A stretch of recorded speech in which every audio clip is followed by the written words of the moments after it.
Eto ho usapang ICC na 'to, 'no? Usapang ICC na ho ito mga kababayan. Oh, Isip dito mag-iiyakan na yang mga DDS na yan. Oh, mga DDS, magkomento nga kayo, i-comment nyo. Ay, inuutusan ko kayo. Mga DDS, ilang kayo dyan? Alam ko madami kayo dyan. Mag-comment kayo. Oh, Duterte! Duterte, dali! Kapag hindi kayo nag-comment, wala kayo. Hindi nyo ipinaglalaban ang dating Pangulong Duterte. Hindi nyo ipinaglalaban yung katangahan ninyo. Di ba? Oh. Duterte! Duterte! Butete! Butete! Tsaka ano yung isang sisigaw nyo? May isa pa kayong sisigaw hostess siya. Hostess siya. Wala naman kayo. Pinapapunta kayo doon sa inyong magrarally daw kayo doon sa EDSA. Hindi naman kayo pumupunta.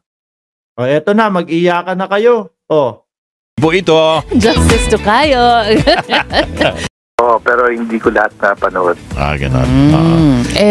Nabalitaan nyo ba yung mga pinagsasambit ni dating Pangulong Rodrigo Duterte? Ang sinasabi nung iba, it's enough. It's enough that he said those things. Nahuli na ang isda sa sarili nitong bibig. Justice to... Lahat ng sinabi po, miss, sabi ni Risa Ontiveros, talagang sinasabi nyo po na binubuyunin nyo, no? Yung mga suspect para manlaban pa, susuko na lang. Gusto, laban pa. Gusto, patayin pa. Di ba, mga kababayan? Kahapon po, habang tinatalakay natin to, nandiyan si Sir Archie Beroya. Actually, hindi mismong original sa akin na pumasok sa isip ko to. Ikinomento ni Sir Archie Beroya na, Mark, pumasok sa isip ko, no? Pumasok sa isip ko na hindi kaya umaamin si Duterte kasi umiiwas sa ICC. Mga bossing. Ayan. Nung binasa ko yung kanyang comment, sabi ko, paano kaya mangyari yun? Biglang pumasok sa isip ko, posible. May kumbaga, maaari na ganun nga, mga kababayan, na aaminin niya, aakuin niya lahat para sa Pilipinas pa lang, sentensyahan na siya. At hindi na umabot sa, okay pala, no?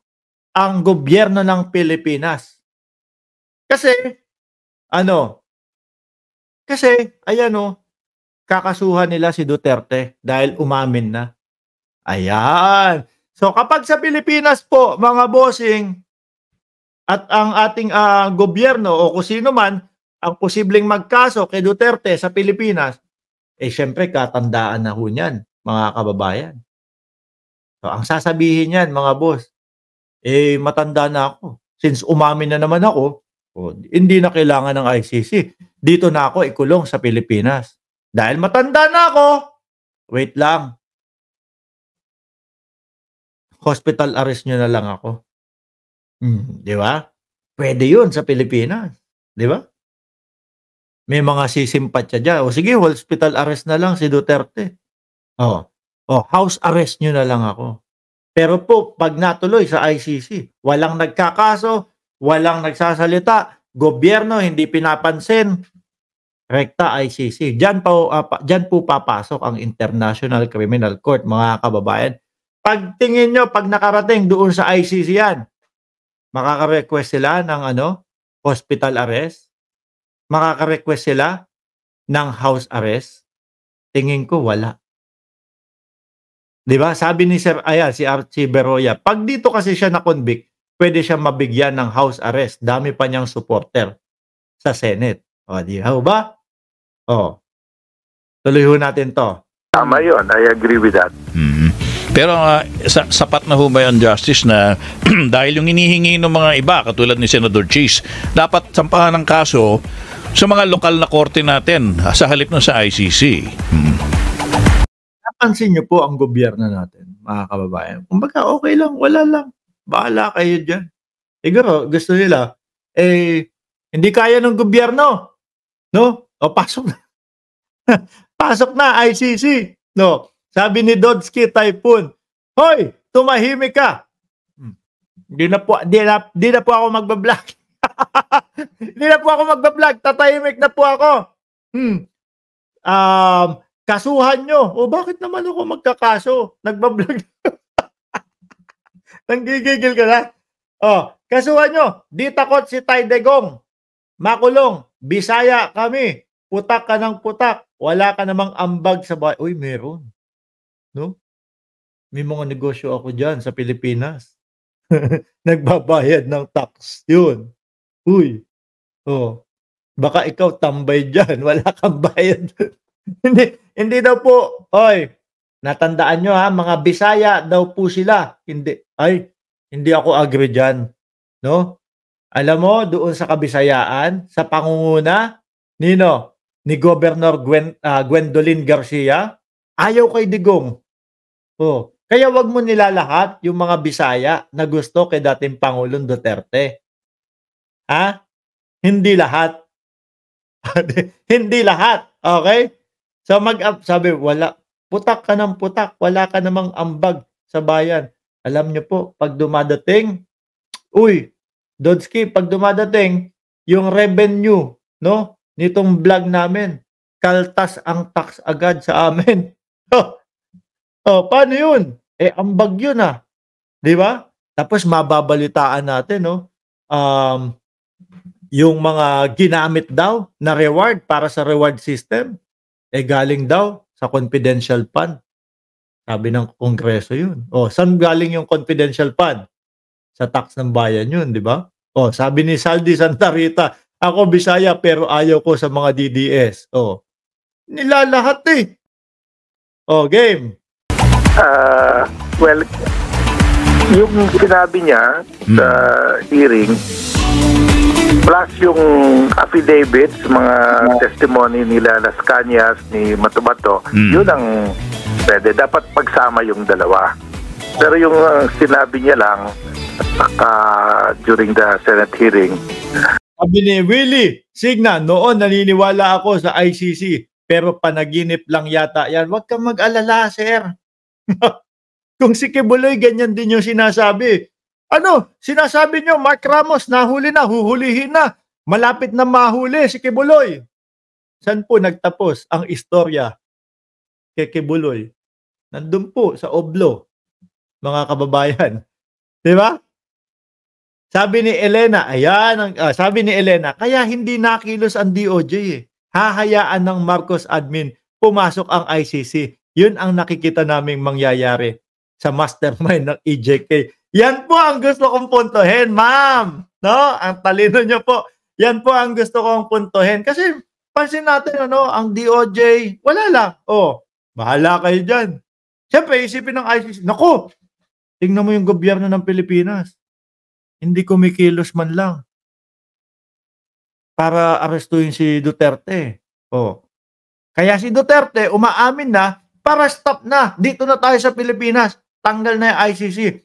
Pagka nahatulan na dito sa Pilipinas, request kami, matanda na mag-80 na o 80 na si dating Pangulong Duterte. Inanalisa ko lang po bago matulog kagabi, mga kababayan, na kaya pala umaamin, para dito na. Dito. Para dito na lang. Dahil dito, kayang i-request o kayang magsabi na hospital arrest na lang, house arrest na lang. Tapos ang daming kakampi doon sa Senado. Di ho ba? Kulang yon. Dapat isama yung kay Las Cañas at saka Matubato. Las Cañas at saka Matubato. At saka mayroong isa pa, yung pangatlo, hindi ko nakuha yung pangalan. So, ang ibig sabihin nun, Justice, hindi parang ika nga ni Senadora Risa, this is a bombshell admission of guilt? Hindi ho ba ganon? Well, it is what we call that extrajudicial confession. Okay. Kasi inamin niya outside of court. Inamin niya, maganda dito, under oath. No? Yes, under oath. Admissible. Kung totoo man yung mga iniisip natin, mga kababayan, ang galing natin. Di ba? Ang galing natin. Kaya umaamin Kasi walang kagatol-gatol eh. Kaya din napansin ko si Senador Chis Escudero, mga bossing. Napansin ko si Senator Chis Escudero, mga kababayan, na kumbaga nagtataka siya eh. Bakit umaamin? Ano ang pakay nitong pag-amin na to? Posible pala na kapag umamin, sige, kasuhan ng kasuhan sa Pilipinas yan. Tapos makikita ng ICC, umaandar ang hustisya sa Pilipinas. Nakakasuhan, etc., etc. Okay, back out na tayo. No? Ginagawa na ng kumbaga, nire-resolve na sa Pilipinas pa lang. Pagka yung ganyan na nga nangyari, nahatulan, request kami ng house arrest. Wala na. Parang nasa bahay na lang ho yun, mga bossing. In evidence yan. Madami ng kaso na ganyan na pag inamin mo sa publiko, sa television, sa radyo, inamin mo, pwede magamit yan as evidence against you. So pwede rin isama yung kay Garma, kay Royina Garma? Yung supposed to be. Yung kay Garma, pwede yun evidence by Garma. Evidence siya, pero yung kumbaga, yung pag-amin kay dating Pangulong Duterte yun. Sabi ni Sir Tony Nilobla, malamang kaya umamin si Digong para sampahan ng kaso sa Pinas at di nakuhanin ng ICC. Di ba? Maganda. Na-open tayo doon sa mga strategy nila. Senador Bato de la Rosa, si Father Flavi, na isa dun sa mga pari na tumutulong sa mga kamag-anak ng mga biktima ng EJK. Sabi niya, puro ka propaganda. Bakit hindi kayo magsampa ng kaso? Anong pang paliwanag hindi ko papel na maghain ng kaso, sabi nung pare. Anong tingin niyo po doon, Justice? Tigil si Bato doon sa pare. Talagang gusto niya, siguro kung malapit lang. Ewan ko kung totoong umuupak ya si Bato o baka salita lang. Magsampa as on behalf of the victims. Okay. Pwede sila. Any citizen can report a crime. Okay. Ngayon, before we move on to our topic, dun sa lahat ng nasiwalat dito sa pagdinig sa Senado, dun din sa mababang kapulungan, kapag hindi pa umaksyon ang DOJ, if it doesn't take over, as you said, anong sinasabi nito sa inyo? Ayan. Pag hindi daw umaksyon pa ang DOJ, ano ang ibig sabihin o ano ang maaari at posibleng maging hakbang? That means dapat doon tayo sa ICC. That is, we can go to ICC and sabihin natin sa ICC, ito na nga, hindi walang action ng gobyerno. Kasi kailangan the government must act and show na they are they are doing the investigation. Pag if they don't do the baka kaya hindi na kumbaga hindi na umaaksyon ang gobyerno, ang DOJ. Kasi gusto nila kunin nyo na to. Baka sabihin, wala kami magawa wala kami magawa, kunin nyo na to. investigation. At least mga kababayan, kung sakali na ganyan ang mangyari, kibuloy sa pasasaan at mangingibang bansa din yan. Estados Unidos din ang punta niyan. Dating Pangulong Duterte, kung sakali, mangingibang bansa din mga kababayan. Di ba? Kung sakali, parehas pa din silang aalis ng bansa. This is ground for the ICC to continue.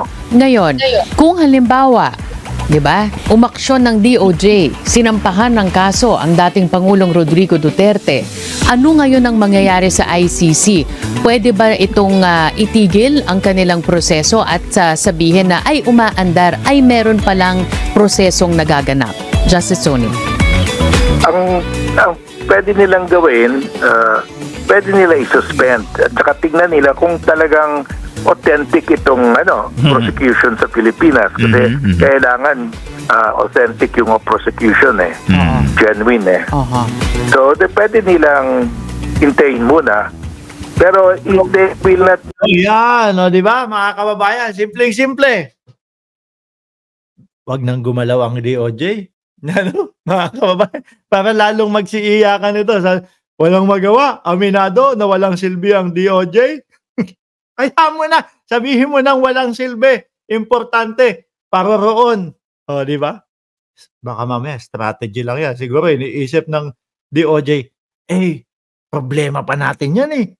Hayaan mo na. Huwag ka nang kumilos dyan. Hayaan mo na sila problema dyan. Kay dating Pangulong Duterte. O, ganun din kay Kibuloy. Di ba? Padala mo na din yan sa Padala mo na din yan sa Estados Unidos. O. Okay ba, mga DDS? Mag-iyakan muna kayo dyan. No? Ay, Lord.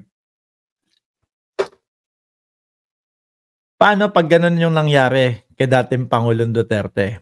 Paano kung totoo nga na ganun ang estilo nila? No? Mga kababayan, na aminin na natin dito para mag-react sila. Kasuhan na nila tayo. Walang nag-react. Bahala ka dyan. Oh. Sabi pa naman po ng DOJ, Department of Justice, na si Secretary Boying Remulla, mga kababayan. Hindi kami tutulong sa investigasyon ng ICC, pero hindi namin sila pipigilang pumasok. In short, mga kababayan, welcome ICC. O, yan ha.